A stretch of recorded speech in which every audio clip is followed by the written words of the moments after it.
एक समय की बात है। महात्मा बुद्ध अपनी तपस्या में लीन थे। उन्हें तपस्या में बैठे हुए कई दिन बीत चुके थे। तभी एक शिकारी उस रास्ते से जा रहा था। उस शिकारी ने महात्मा बुद्ध को पहचान लिया।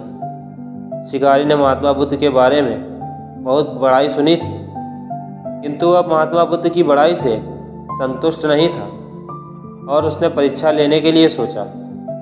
शिकारी पहले तो महात्मा बुद्ध को एक छोटा सा पत्थर फेंक कर मारता है, किंतु महात्मा बुद्ध कोई प्रतिक्रिया नहीं करते, क्योंकि उनका मानना था शरीर को तकलीफ होती है, आत्मा को नहीं। अतः शिकारी द्वारा फेंके गए पत्थर के कारण शरीर को कष्ट हुआ, किंतु आत्मा को नहीं। शिकारी कुछ समय सोचता रहा, महात्मा बुद्ध कुछ प्रक्रिया करेंगे, किंतु महात्मा बुद्ध अपनी तपस्या में लीन थे। उन्होंने कोई प्रतिक्रिया नहीं की। पुनः शिकारी ने पत्थर फेंका। वह पत्थर महात्मा बुद्ध की आंखों के ऊपर लगा और उस जगह से खून बहने लगा।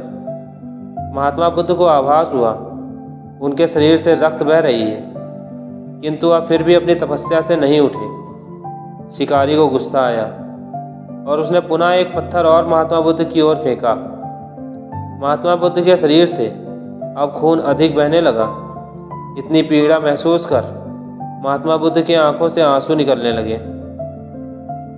शिकारी ने महात्मा बुद्ध के पास जाकर पूछा, आपको जब मैंने पत्थर मारा तो आपने कोई प्रतिक्रिया नहीं दी।